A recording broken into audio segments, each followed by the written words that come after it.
Hello all.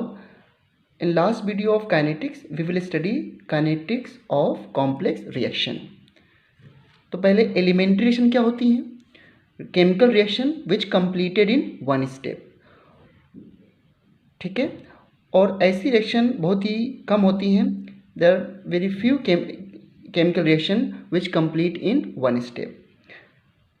ठीक है. अच्छा, ऐसी रिएक्शन के लिए मान लो कि कोई रिएक्शन है ए प्लस बी स्मॉल बी, इसका मोल्स है बी चेंज इनटू प्रोडक्ट.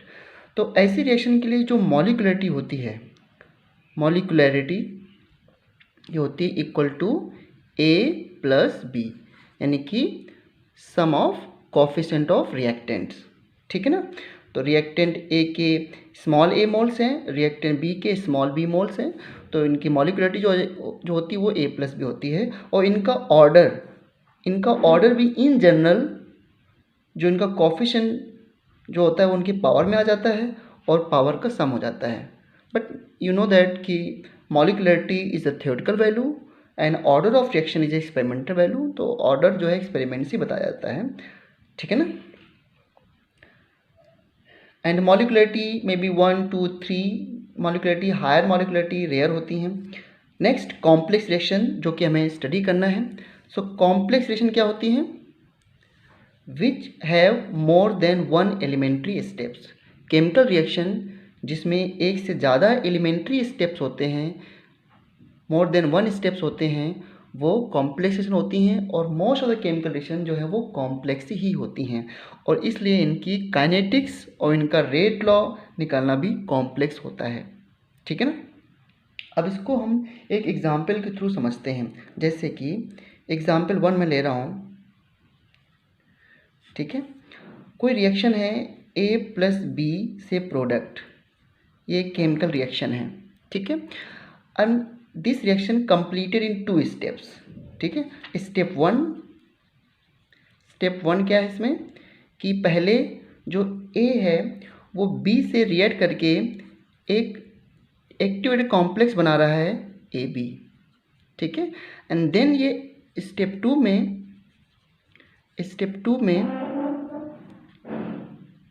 जो एक्टिवेटेड कॉम्प्लेक्स है it going to convert into P.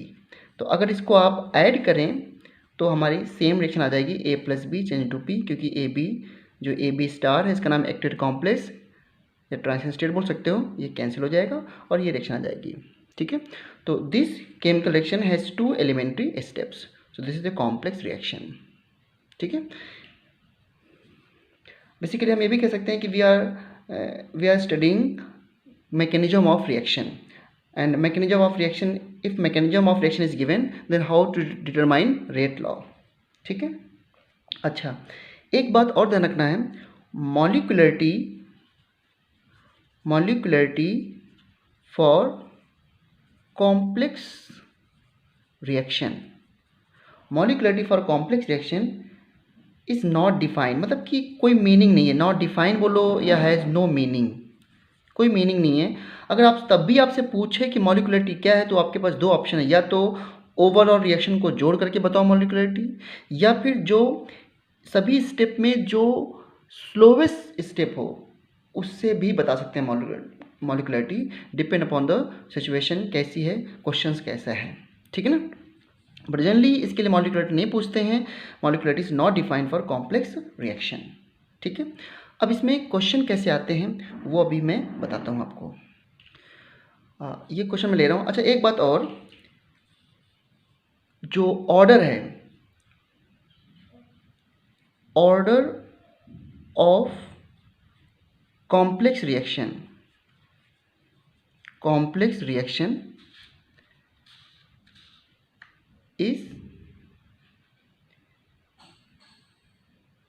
is given from slowest step. ठीक है. तो सारी बात जो है क्वेश्चन से क्लियर होगी. स्लोवेस्ट स्टेप, या हम बोल सकते हैं कि जो इसमें स्लोवेस्ट स्टेप होता है that is the RDS step. Slowest step जो होता है वो RDS स्टेप होता है। RDS का मतलब रेट डिटरमाइनिंग स्टेप होता है। इस क्वेश्चन के थ्रू सारी बात क्लियर हो जाएगी। ठीक है, देखो एक रिएक्शन है 2NO + O2 change to 2NO2 completed in 2 steps. ठीक है, ये रिएक्शन 2 स्टेप में कंप्लीट हो रही है। स्टेप 1 है एंड दिस इज स्टेप 2। देखो 2 मॉलिक्यूल NO के हैं, 1 मॉलिक्यूल O2 का है और 2 मॉलिक्यूल NO2 के बन रहे हैं। नाइट्रोजन डाइऑक्साइड है and this is nitric oxide है। ठीक है, तो देखो 2 मॉलिक्यूल में से पहले एक मॉलिक्यूल O2 से रिएक्ट करता है, तो इसका एक O ले लिया, सॉरी ये पूरा ऐड हो गया तो बन गया NO3 which is a fast step. और NO3 + NO जो दूसरा मॉलिक्यूल NO है जो ये बना है NO3 इससे रिएक्ट कर रहा है और बन गया NO2 + NO2, this is slow step. अब इसमें जो 2 स्टेप दिए होते हैं, ध्यान देना कि इसमें हायर एनर्जी वाला प्रोडक्ट कौन होगा, यानी कि इंटरमीडिएट या ट्रांजिशन स्टेट में कौन बनेगा। तो देखो जो फिनिश हो रहा हो, ये देखो NO3 इस स्टेप में बना और यहाँ पे फिनिश हो गया, तो इसे हम बोलते हैं इंटरमीडिएट। क्या बोलते हैं इसको? इंटरमीडिएट। और intermediate should not be present in rate law, क्योंकि देखो क्या ये NO3 इस रिएक्शन का पार्ट है? नहीं है ना। लोग कैसे करते हैं, find rate law and overall order. तो देखो रेट लॉ लिखने के लिए, रेट लॉ क्या होता है? Rate is written in terms of reactant concentration. In rate law rate is written in terms of reactant. So rate लिखेंगे स्लोवेस्ट स्टेप से, rate equal to K1 into concentration of NO3 into NO। क्यों?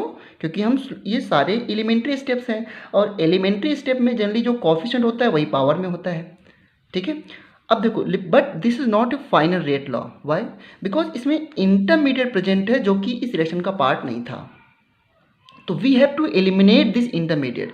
क्यों? क्योंकि ये कुछ second के लिए बनता है और फिर फिनिश हो जाता है। ये बना और यहाँ पे देखो फिनिश हो गया, तो जो इंटरमीडिएट है that should not be present in rate law. तो अब इस इंटरमीडिएट निकालने के लिए, अच्छा ये तो मैं कई बार बता चुका हूँ आपको कि स्लोवेस्ट स्टेप RDS स्टेप होता है, रेट डिटरमाइनिंग स्टेप होता है, क्योंकि किसी रिएक्शन का रेट इस बात पर डिपेंड करता है कि स्लोवेस्ट स्टेप कैसा है। कल मैंने एक रेस्टोरेंट की बात बताई थी आपको या किसी भी वीडियो लेक्चर में कि मान लो फूड को रैप करने के लिए 2 लोग हैं और फूड बनाने वाले, खाना बनाने वाले 100 लोग हैं, तो रेट कहाँ पे स्लो है? उसको जो फूड को पहुँचा रहे हैं वहाँ पर रेट स्लो है, इसलिए वहाँ पे नंबर ऑफ पीपल को बढ़ाना पड़ेगा। तो स्लोवेस्ट स्टेप पर काम करना होता है। Slowest step is the rate determining step. ठीक है, तो देखो ध्यान से, जो फास्ट स्टेप वो इक्विलिब्रियम है, तो from step 1, from first equation से आप इक्विलिब्रियम की वैल्यू क्या लिख सकते हो? Concentration of NO3 divide by concentration of NO and concentration of O2। और यहाँ से NO3 की वैल्यू आ जाएगी concentration of NO3 equal to K into NO and into O2। इस NO3 की वैल्यू को आप इसमें पुट कर दीजिए। ठीक है, ये A पार्ट है कोई, तो from equation A we can find rate equal to K1 into K। जब यहाँ पुट करोगे तो ये इसको पुट करोगे तो NO का स्क्वायर हो जाएगा, NO का स्क्वायर इंटू O2। ठीक है, so we can eliminate this 2 constant into a single constant K dash, NO का square into O2 like this. Understood? So what is rate law? Rate law is this. What is overall order? Overall order क्या हो गया? 3 with respect to NO order 2, with respect to O2 order is 1। Correct? So इस तरीके से rate law निकालते हैं for complex reaction. अब एक क्वेश्चन मैं आपको और बताता हूँ। सेकेंड क्वेश्चन है the decomposition of H2O2 in basic medium catalyzed by I- ions। 2H2O2 OH- ion, I- catalyst से ये बन रहा प्रोडक्ट। आपको रिएक्शन के बारे में ज़्यादा नहीं सोचना है। This reaction completed in 2 step. जो कैटलिस्ट है पहले एक H2O2 से रिएक्ट करके बना रहा है H2O प्लस IO माइनस, इसको बोलते हैं hypo iodide ion, and this H2O2 react with IO minus, बन गया ये। देखो I माइनस तो कैटलिस्ट है, यहाँ पर इंटरमीडिएट क्या है, IO माइनस। तो ये जो IO माइनस है this should not be present in the rate law. अब रेट लॉ कहाँ से लिखोगे, स्लोवेस्ट स्टेप से। तो रेट लॉ क्या हो इसका, रेट लॉ क्या होता है, rate is written in terms of rate in concentration, तो concentration of H2O2 into concentration of I minus catalyst. ठीक है, क्या इसमें इस स्टेप में इंटर में प्रेजेंट है, नहीं प्रेजेंट है, तो बस यही इसका रेट लॉ हो गया। और इसका ओवरऑल ऑर्डर कितना हो गया, ओवरऑल ऑर्डर कितना हो गया रिएक्शन का, 2। कितना सिंपल क्वेश्चन था, खाली क्वेश्चन बड़ा है लेकिन आंसर बिल्कुल छोटा सा है। ठीक है, सो इसी तरीके से और भी क्वेश्चन हम कंसीडर कर सकते हैं। सो एक हाइपोथेटिकल रिएक्शन है A2 प्लस B2 से 2AB, जो कि ये मैकेनिज्म फॉलो करती है। ठीक है, hypothetical reaction A2 plus B2 into 2AB follow following mechanism, A2 से A plus A plus B2 AB plus B और A प्लस B से AB। अगर इन तीनों स्टेप को जोड़ दो, इसके 3 स्टेप हैं, फर्स्ट, सेकेंड और थर्ड। ठीक है, अगर आप तीनों स्टेप को जोड़ दीजिए तो ओवरऑल रिएक्शन ये वाली आ जाएगी आपकी। ठीक है, ओके। सो अब पूछा गया है कि व्हाट इज रेट लॉ, इसका रेट लॉ क्या है, rate law and overall order,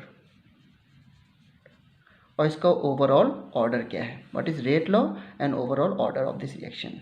ठीक है, तो देखो रेट लॉ निकालने के लिए पहले ये डिटरमाइन करना पड़ेगा स्लोवेस्ट स्टेप और फास्ट स्टेप कौन है, तो ये मैंने मेंशन नहीं किया है, this is the fast, slowest and this is the fast step, this is given. ठीक है, तो देखो रेट किस पे डिपेंड करता है, स्लोवेस्ट स्टेप पे, तो स्लोवेस्ट स्टेप को एलिमेंट्री रिएक्शन मान करके हम रेट लिखेंगे, तो रेट इक्वल टू, अब देखो रेट कांस्टेंट अपने आप से मान, this is K, this is K1, this is K2, तो K1 into concentration of A into concentration of B2। अब क्या जो A है क्या ये ओवरऑल रिएक्शन का पार्ट है, नहीं है, तो A इज अ इंटरमीडिएट, तो जब A इंटरमीडिएट है तो we have to eliminate A, या we have to replace A by reactant और प्रोडक्ट स्पीसीज, राइट। ए को हमें रिप्लेस करना पड़ेगा because it is a intermediate, तो इसको मैं कोई इक्वेशन 1 मान लेता हूँ।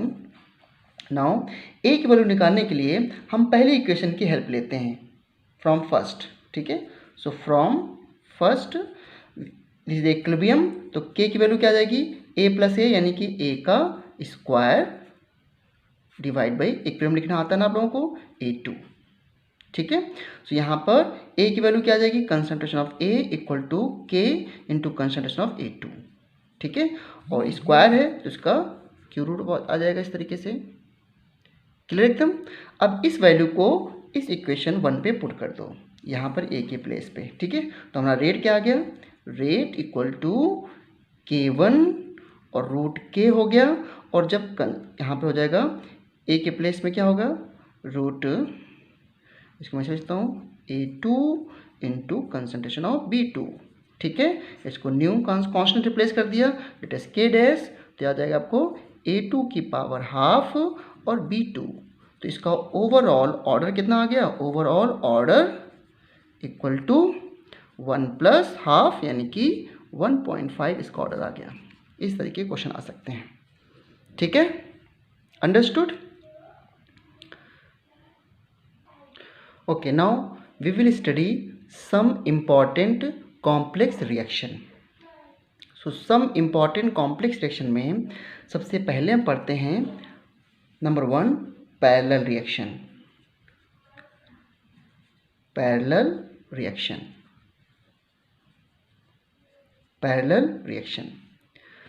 सो पैरेलल रिएक्शन क्या होती है कि इसमें पैरेलल रिएक्शन में इस मान लो कोई रिएक्टेंट A है, तो ये 2 प्रोडक्ट में टूट रहा है, B में भी और C में भी। तो जब रिएक्टेंट एक से ज़्यादा प्रोडक्ट फॉर्म करता है, एक ही टाइप के रिएक्टेंट, तो उसे बोलते हैं पैरेलल रिएक्शन। यानी कि इसमें क्या होता है basically, some side reaction takes place some side reaction takes place along with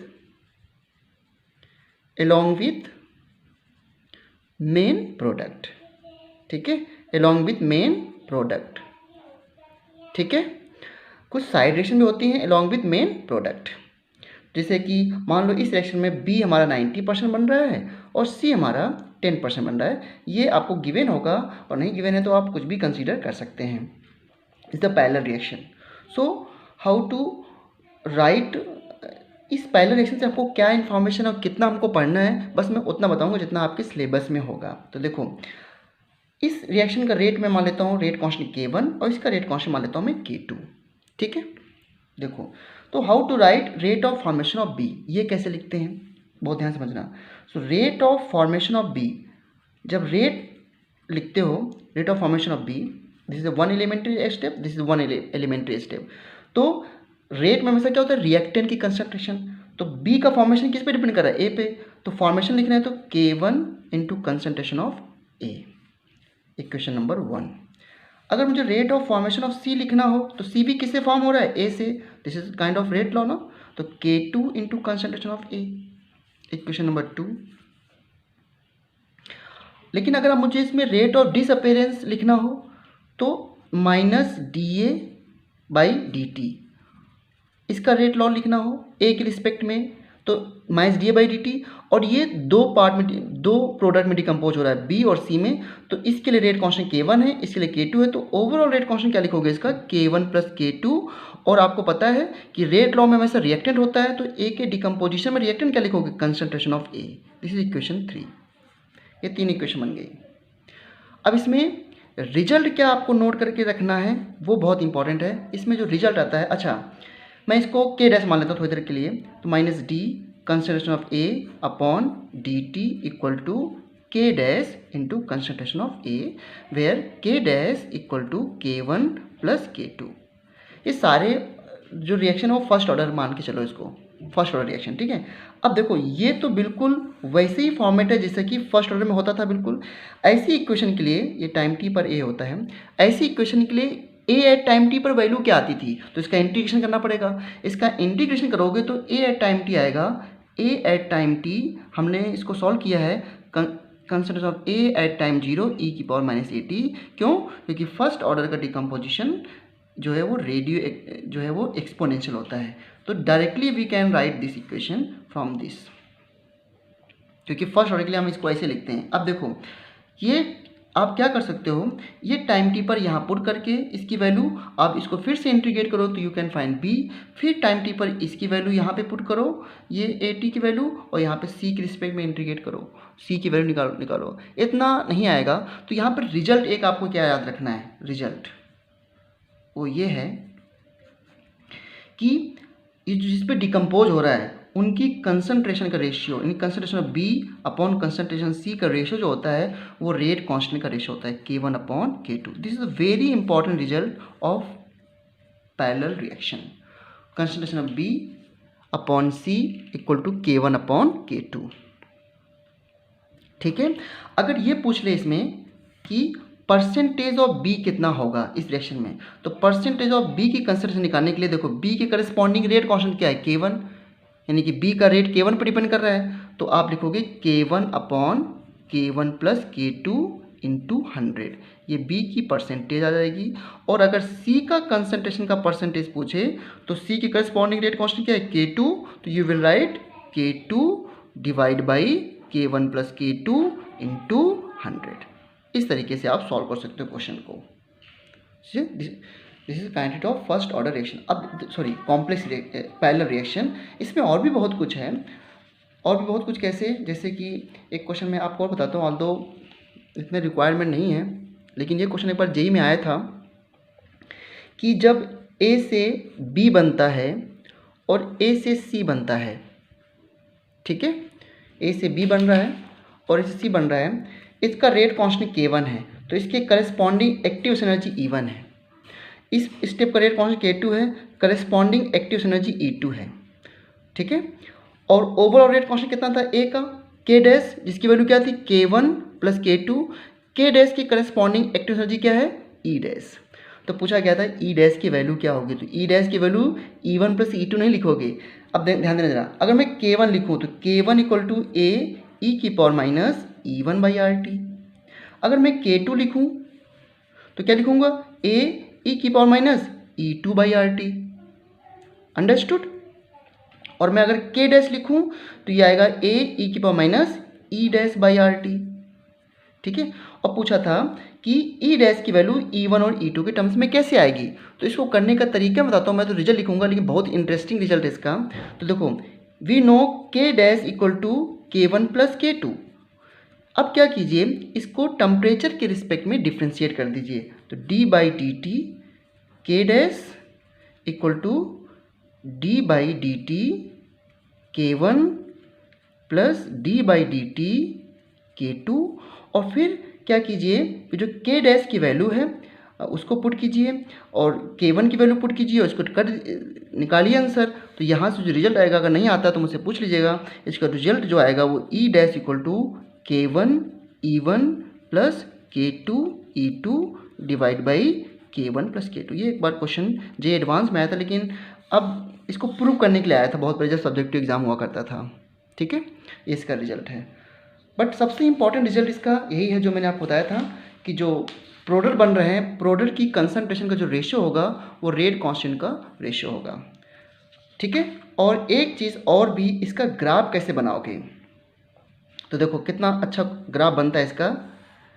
इसे ग्राफ कैसे बनाओगे, पैरेलल ऑर्डर रिएक्शन का। रिएक्शन हमारी क्या है, ए से बी, ये मैंने लिख रखा ऑलरेडी। और बी की कंसंट्रेशन मैंने क्या बोली थी कि बी मान लो ए से ज़्यादा है। ठीक है, तो कैसे बनाओगे, तो देखो इनिशियली कौन होगा, इनिशियली आपके पास ए की कंसंट्रेशन हाई होगी क्योंकि वो तो रिएक्टेंट है। ये एक्स एक्सिस में टाइम हो गया। तो ए का डिकम्पोजिशन कैसे होगा, फर्स्ट ऑर्डर यानी कि एक्सपोनेंशियल डिके होगा। तो ए हमारा इस तरह डिकम्पोज हो रहा है, इस तरीके से। ठीक है। और जैसे से ए डिकम्पोज होगा बी बनेगा और सी बनेगा, लेकिन बी के बनने का रेट जो है वो सी से ज़्यादा है। तो बी देखो कैसे दिखाएंगे, दिस इज बी, ये बी की कंसंट्रेशन है और सी का फॉर्मेशन कम है क्योंकि मैंने इसको 10% मान रखा है। तो वही बोल रहा हूँ मैं, अगर दोनों बराबर दे रखे हैं तो एक ही लाइन से दिखा सकते हो। And this is the formation of C, concentration of C. You can understand better this graph for parallel reaction. Understood, concentration of A and with time. यहाँ पर ये किसके लिए, कंसंट्रेशन बी और कंसंट्रेशन सी के लिए। This is all about parallel reaction. बहुत ज़्यादा काइनेटिक्स में नहीं करनी है, कुछ रिजल्ट पर ध्यान रखने हैं। अब नेक्स्ट आते हैं। सो नेक्स्ट जो हमारी कॉम्प्लेक्स रिएक्शन है, दिस इज कॉन्जुगेटिव रिएक्शन। सो ये रिएक्शन क्या होती है, इसमें जो रिएक्शन होती है, रिएक्शन टेक्स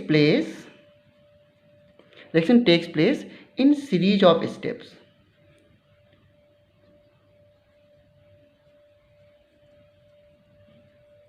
ओके, जैसे कि ए से बी बन रहा है, बी से सी बन रहा है, इसे बोलते हैं कॉन्जुगेटिव रिएक्शन। अब इसमें कुछ ज़्यादा नहीं पढ़ना है, ये हायर क्लासेस में होता है। अब मैं इसका रेट कांस्टेंट मान लेता हूँ k1 और इसका रेट कांस्टेंट मान लेता हूँ k2। ठीक है, k1 और k2। और मैं आपसे पूछूं कि फॉर्मेशन ऑफ C लिखो, तो dC by D T equal to क्या लिखोगे, k2 इंटू ब्रेकेट B, क्योंकि C का फॉर्मेशन B से हो रहा है। C के लिए रिएक्टेंट कौन है, B, और रेट लॉ में क्या लिखा जाता है, रिएक्टेंट।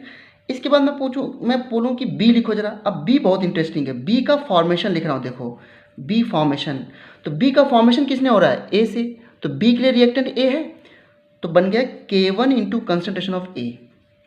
लेकिन इसका B का डिकम्पोजिशन भी तो C में हो रहा है, तो अब जब B C में डिकम्पोज हो रहा है तो रिएक्टेंट B हो गया, और यहाँ पे इसकी कंसंट्रेशन कम हो रही है, तो मैं लिखूंगा minus K2 into concentration of B।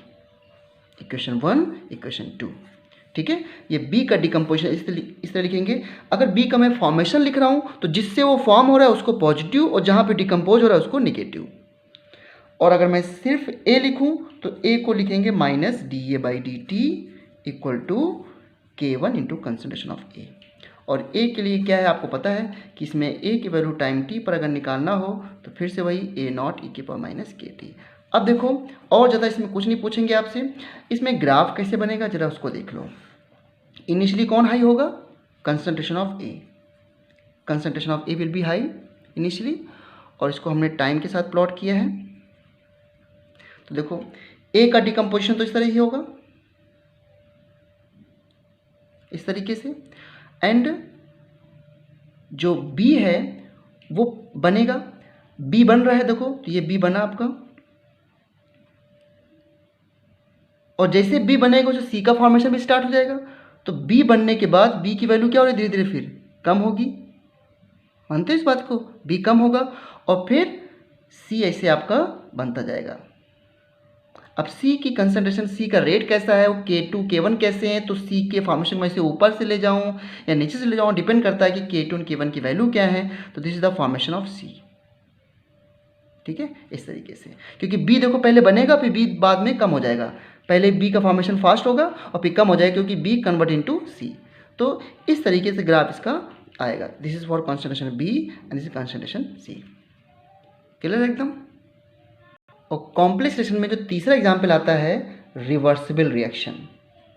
Reversible reaction जैसे कोई रिएक्शन है A to B, मैं पूछूं कि इसकी काइनेटिक्स लिखो A to B, तो मैं बोलूं कि लिखो फॉर्मेशन ऑफ B, लिखो जरा इसमें फॉर्मेशन ऑफ B, तो कैसे लिखोगे, dV की वैल्यू, तो मान लो इसके फॉर्मेशन का रेट K1 है और इधर डिकम्पोज होने का रेट -K1 है। तो फॉर्म किससे हो रहा है, ए से फॉर्म हो रहा है, तो रिएक्टेंट क्या होगा, K1 into concentration of A, और इधर डिकम्पोज होगा जब इस तरफ तो रिएक्टेंट खुद हो जाएगा, तो -K inverse into concentration of B, ये हो गया।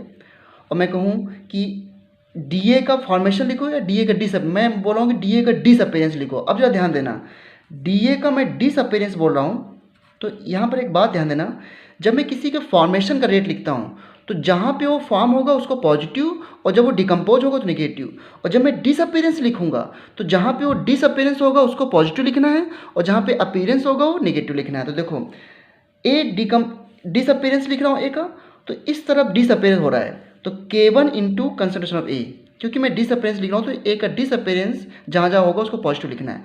अब लेफ्ट हैंड साइड में क्या हो रहा है, फॉर्म B से, तो -K inverse into concentration of B, एक ही जैसे बिल्कुल दिख रहे हैं,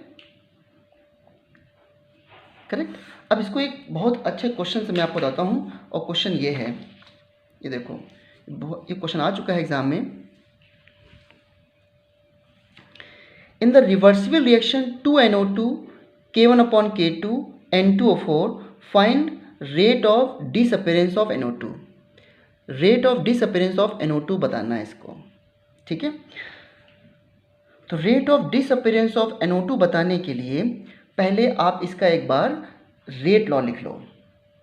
डिसअपेरेंस ऑफ NO2 बताना है तो रेट लॉ कैसे लिखोगे इसका, rate equal to minus, rate law नहीं सिर्फ रेट, -12 dNO2/dt, ऐसे लिखते हो ना रेट ऑफ रिएक्शन, इसे बोलते हैं rate of reaction, equal to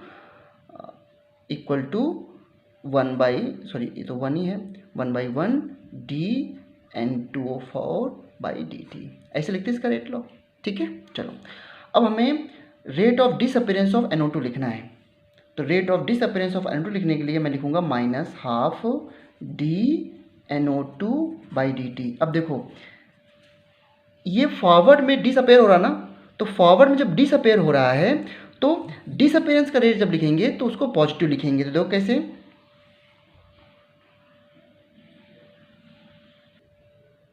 ठीक है। तो देखो K1 into concentration of NO2 का स्क्वायर, मैंने कहा कि जब डिसअपेरेंस का रेट लिखते हैं तो जहाँ पे वो डिसअपेरेंस होगा उसको पॉजिटिव लिखेंगे, और जब फॉर्मेशन का रेट लिखते हैं तो जहाँ पे वो फॉर्म हो रहा है उसको पॉजिटिव लिखेंगे, और जहाँ डिसअपेयर होगा उसको नेगेटिव लिखेंगे। तो देखो -12 dN/d2 equal to K1 NO2 का स्क्वायर, ठीक है। और रिवर्स रिएक्शन में ये फॉर्म हो रहा है तो -K2 into concentration of N2O4, क्योंकि रिवर्स रिएक्शन में ये आपका क्या बन जाएगा, रिएक्टेंट। अब हमको पूछा गया था कि rate of disappearance of NO2 लिखो, तो यहाँ पे मैंने -12 लगा दिया ना, तो हमको सिर्फ इतना पूछा गया है dNO2/dt इक्वल टू, ये 2 इधर आ जाएगा तो 2K1 NO2 का स्क्वायर -2K2 N2O4, ठीक है। ये बहुत ही इंपॉर्टेंट क्वेश्चन है, ठीक है। इस तरीके से अगर आपको ये लिखना नहीं आ रहा है तो एक एग्जाम्पल मैं लेता हूँ, जैसे ये रिएक्शन है, देखो A + B से बन रहा है C + D, और C + D से बन रहा है E+F, ठीक है। और मैं आपसे कह रहा हूँ इसमें कि इसमें लिखो आप dC/dt। तो जब मैं बोलता हूँ कि dC/dt लिखो, तो मैं rate of formation of C पूछ रहा हूँ या rate of disappearance of C पूछ रहा हूँ? रेट ऑफ फॉर्मेशन, क्योंकि पॉजिटिव लिखा ना, तो जहाँ देखो इसका रेट कांस्टेंट K1 मान लिया, इसको K2 मान लिया, तो जहाँ पे ये फॉर्म हो रहा है उसको पॉजिटिव लिखो। तो इस सिस्टम में फॉर्म हो रहा है तो K1 into concentration of A into concentration of B, और इसमें डिसअपेयर हो रहा है तो डिसअपेयर में इसको लिखेंगे minus K2 into concentration of C into concentration of D। अब मैं आपसे कहूँ, ये आंसर आ गया आपका। अब मैं आपसे कहूँ कि माइनस dC/dt लिखो, यानी कि rate of disappearance of C लिखो। तो जब रेट डिसअपेरेंस ऑफ C लिखोगे तो जहाँ पे डिसअपेयर हो रहा है, जब रेट ऑफ डिसअपेरेंस लिख रहे हो तो जहाँ पे डिसअपेयर हो रहा है उसको पॉजिटिव लिखो और फॉर्मेशन को नेगेटिव लिखो। देखो इसमें क्या हो रहा है, ये फॉर्मेशन, तो minus K1 concentration of A into concentration of B, और यहाँ पे क्या हो रहा है डिसअपेयर, तो plus K2 concentration of C into concentration of D। Clear एकदम? इस तरीके से जो लिखते हैं rate of reaction, rate law for complex reaction, ये बहुत इंपॉर्टेंट है। सो मैं आपको अब 2 क्वेश्चन देता हूँ होमवर्क के लिए, और इनके आंसर जरूर भेजना है आपको। O3 से O2 का फॉर्मेशन 2 स्टेप में हो रहा है। O3 decompose into O2 plus O in the first step which is fast step, and the second process में O3 प्लस O से 2O2 बन गया जो कि स्लो स्टेप है। इसके लिए आपको बताना है what is rate law, find rate law. और अगेन इससे डिफरेंट रिएक्शन फिर से 2 स्टेप में कंप्लीट हो रही है। 2 मॉलिक्यूल NO के Br2 से रिएक्ट करके बनाना है 2NOBr, एंड फर्स्ट स्टेप में NO प्लस Br2 से NOBr2 हो गया, और फिर जो NOBr2 है वो NO से रिएक्ट करके बना रहा है 2NOBr। तो फाइंड रेट लॉ, ठीक है ना। इसके आंसर मुझे सभी लोग सेंड करेंगे। इंटरमीडिएट यहाँ पर NOBr2 होगा, और जो फास्ट स्टेप उसको आप इक्विलिब्रियम मान सकते हो, ठीक है। तो दिस चैप्टर इज़ ओवर। अच्छे से पढ़ाई करो सब लोग, ऑल द बेस्ट।